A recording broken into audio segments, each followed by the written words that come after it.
Dante Alighieri. Alright, let's talk about this rock star poet Dante Alighieri and his mind blowing masterpiece, The Divine Comedy. Born in 1265 in Florence, Italy, Dante came from a pretty decent family, but life threw him some curveballs early on. His mom passed away when he was just a kid, and his dad remarried and had more kids. Now, let's get to the juicy stuff. At the tender age of 12, Dante got engaged to his chick named Gemma Donati. But hold up, he had already fallen head over heels for another girl, Beatrice Portinari. Beatrice became the love of his life, even though their interactions were limited. He wrote love poems for her like nobody's business. You can find all those romantic musings in Dante's work called La Vita Nuova, or The New Life. But here's where Dante becomes a total badass. He had the guts to break the norm and write in the everyday language of the people. In a time when Latin ruled the literary scene and only the snootiest of intellectuals could understand it, Dante said, "Nah, let's use the vernacular, baby." His work, called De Vulgari Eloquentia, or On Eloquence in the Vernacular, was one of the first scholarly defenses of using everyday language. And guess what? His choice of the Tuscan dialect, which was like the hippest slang of the time, helped shape modern Italian. This dude set the stage for future Italian literary legends like Petrarch and Boccaccio. He left quite a linguistic legacy. Dante was not just about language. He created a whole new universe of art and literature. His magnum opus, The Divine Comedy, took readers on a mind-blowing journey. Divided into three parts, Inferno, Purgatorio, and Paradiso, it was like a roller coaster ride of emotions. Picture this: Dante being guided by none other than the legendary Roman poet Virgil through the dark depths of hell. They encounter twisted circles of torment where souls pay for their wrongdoings. It's a real hellish adventure. But it doesn't stop there. Dante and Virgil make their way to purgatory, where souls are on a path to redemption. Think of it as a cosmic mountain climb with moral lessons and discussions about sin, virtue, politics, and even the church. And just when you thought things couldn't get more epic, Beatrice swoops in to take Dante by the hand and guide him through the levels of heavenly bliss, Paradiso. It's like a celestial road trip, exploring the spheres of the moon, Mercury, Venus, and all the way to the Empyrean. It's the ultimate soul searching journey. Dante's work was not just a hit in Italy. His influence spread far and wide, reaching legendary English writers like Geoffrey Chaucer, John Milton, and Alfred Tennyson. This dude practically invented a rhyme scheme called the terza rima, where three lines interlock like puzzle pieces. It was revolutionary, and everyone wanted a piece of that poetic action. Today, Dante is hailed as the father of the Italian language, and rightfully so. Alongside his fellow literary rock stars Petrarch and Boccaccio, they are known as the Tre Corone, or the Three Crowns of Italian literature. These guys shape the literary landscape like no other. So, next time you're diving into the depths of a gripping story or getting lost in poetic beauty, remember that Dante Alighieri, the ultimate storyteller and language rebel, paved the way. His Divine Comedy is a journey you won't forget, packed with love, adventure, and a hell of a lot of soul. It's like taking a wild trip through time and the human spirit. Strap in and enjoy the ride. Now, let's take a look at the context of Divine Comedy. The Divine Comedy, man, it's got a whopping 14,233 lines. It's divided into three parts called cantici, which are Inferno, means hell, Purgatorio, means purgatory, and Paradiso, obviously paradise. Each of these bad boys has 33 cantos, which is just a fancy word for chapters. So we got a total of 100 cantos when you add in the introductory canto. But hold up, the first two cantos are like a prologue to the whole epic. And the first two cantos of each part act as prologues too. It's all about the number 3, bro. Now, let's talk about the rhyme scheme. They use this thing called terza rima, where each line has 11 syllables. The lines are grouped into tercets, that's 3 lines, with a rhyme pattern like ABA, BCB, CDC, and DED. You feel me? So each tercet has 33 syllables, just like the number of cantos in each part. It's all connected, man. The poem is written from Dante's point of view. It's about his journey through the land of the dead, starting from the night before Good Friday and going all the way to the Wednesday after Easter in 1300. He's got the Roman poet Virgil guiding him through hell and purgatory, and then his crush Beatrice takes over and guides him through heaven. Beatrice was this woman from Florence that Dante had a crush on since he was a kid. It's all part of that courtly love stuff, that fancy love tradition. Dante even wrote about it in his earlier work La Vita Nuova. Now it's time for the summary of Divine Comedy. So, this poem called Inferno, which is the first part of Divine Comedy, starts on the night before Good Friday in the year 1300. Dante, who's like 35 years old, finds himself lost in a dark forest which represents sin. And to make things worse, he's attacked by some wild beasts, a lion, a leopard, and a she-wolf that he cannot escape from. Dude is totally screwed and cannot find the right path to salvation. But hey, finally, Dante gets rescued by this guy named Virgil, and they both embark on a journey to the underworld. And here's the cool part. The punishments in Inferno are like poetic justice. Each sin has a fitting punishment, like fortune tellers having to walk backward because they try to see the future. Talk about irony.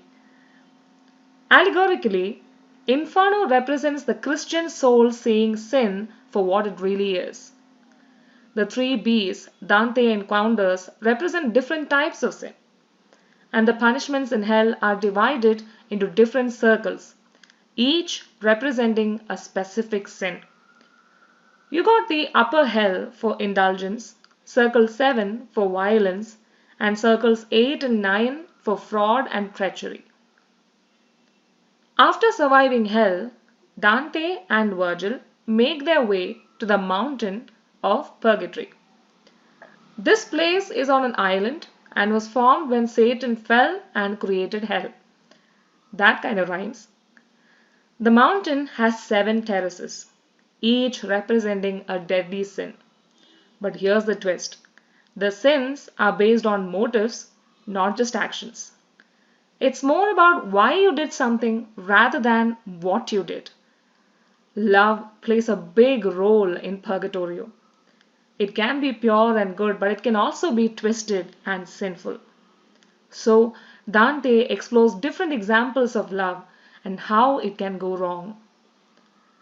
Below the 7 terraces, there is the anti-purgatory, where the excommunicated and those who repented late hang out. In total, there are 9 levels before reaching the Garden of Eden at the top.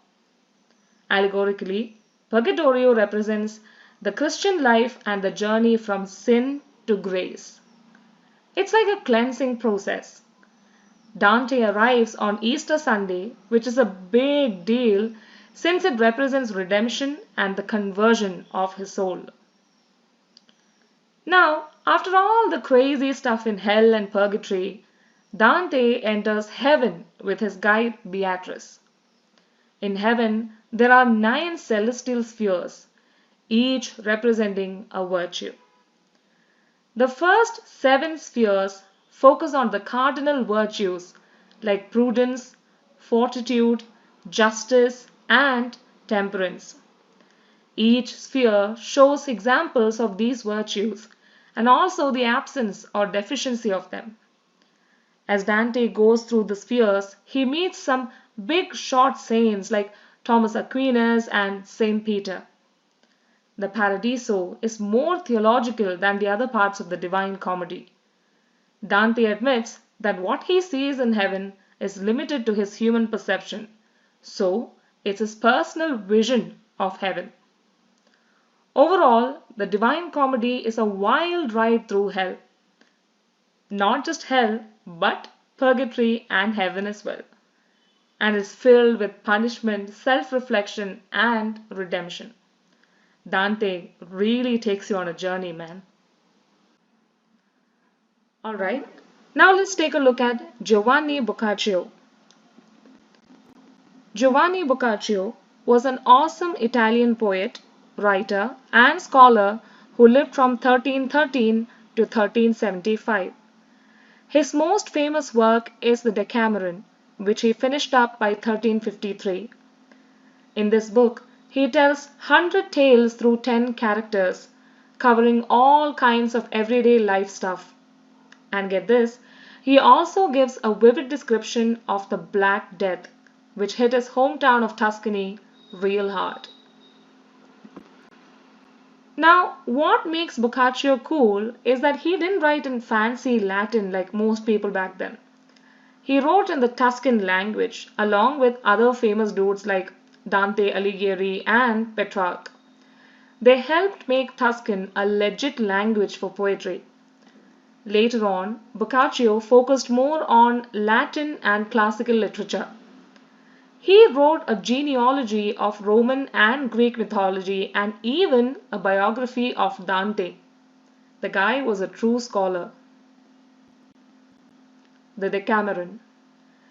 Giovanni Boccaccio, the literary maestro of 14th century Italy, was a man of many talents. He crafted stories that danced on the tongue, wrote poetry that whispered secrets, and delved into the depths of human nature. But his most famous creation, the Decameron, was a literary feast like no other. Imagine this. A group of 7 young women and 3 charismatic men fleeing the clutches of the Black Death. Seeking refuge in a secluded villa, they embarked on a 2-week journey filled with tales that would both enchant and provoke. To pass the time, each member of the group shared a story every evening, except for one day dedicated to chores and the holy days of rest.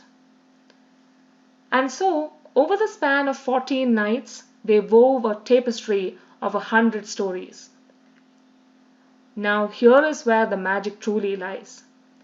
Each day, one among them assumed the role of king or queen, setting the theme for the tales to be told. Some days explored the power of fate, while others delved into the depths of human will. Love stories unfolded, some ending in tragedy and others in joy. Clever retorts saved the day, tricks were played, and examples of virtue illuminated the path. And oh, the irreverent Dioneo, with his wit and charm, held the privilege of sharing a tale of his choosing whenever he pleased. But the Decameron is more than just a collection of stories. Boccaccio masterfully intertwined the tales, creating a vibrant tapestry where narratives intertwined and echoed with each other. Through his words, he painted a vivid picture of Italian society during a time of change, exposing the follies of the clergy, exploring the desires and ambitions of women, and shedding light on the struggles between the wealthy and the noble. Boccaccio's influence extended far beyond the Italian borders. His captivating storytelling inspired authors like Geoffrey Chaucer, who would later shape English literature, and even left a mark on the Spanish classical theatre. His work broke free from the medieval shackles, celebrating the triumph of human spirit over the whims of fortune. So, take a seat and let yourself be whisked away to a world of imagination and human foibles as you read the Decameron. Allow Boccaccio's words to transport you to a time when stories were shared, lessons were learned, and the power of storytelling reigned supreme. The Decameron is a journey through time, a celebration of human experience, and a testament to the enduring power of literature. Francesco Petrarca. Francesco Petrarca, known as Petrarch, was a fascinating figure of the 14th century. Born in the enchanting city of Arezzo, Italy, he had a knack for law but had bigger dreams bubbling inside. The son of a merchant and notary public, Petrarch had a burning passion for Latin literature and writing. He craved the freedom to explore the depths of his mind rather than reducing it to a mere commerce.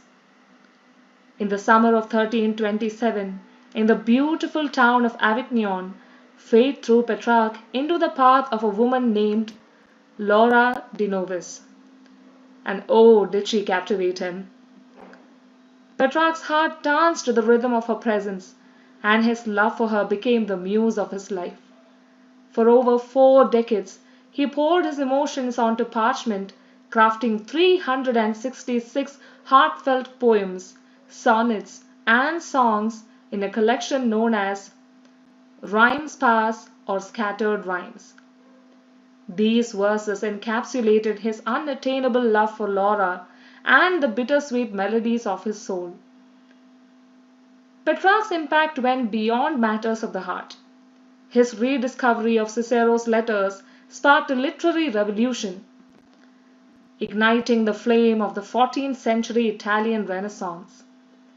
The flickering light of Renaissance humanism began to illuminate minds, and Petrarch's works played a vital role.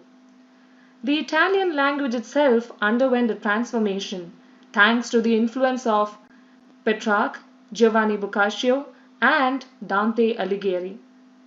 Their words wove the fabric of a new era, with Petrarch's style becoming the blueprint for modern Italian prose. His poetic endeavors also crossed borders and oceans. Petrarch's verses found their way to England, enchanting the likes of Geoffrey Chaucer. His impact on English literature lasted for centuries, inspiring renowned poets like Sir Thomas Wyatt and Percy Bysshe Shelley. Petrarch's words traveled through time, leaving their indelible mark on the hearts and minds of generations. So, let us step into Petrarch's world where love, longing, and introspection intertwine. Let his lyrical expressions of unrequited love and profound regrets resonate within us. His poems transcend the barriers of language, inviting us to delve into the depths of our own emotions. Petrarch, the poet of the heart, invites us to explore the depths of our own souls and discover the timeless beauty of human experience. Alright nerds, that's it for today. Hope you enjoyed the lesson. If you found this video informative, don't forget to give a thumbs up and share it with fellow literature nerds. Also, make sure to subscribe our channel for more captivating literary content. Until next time, bye bye, take care.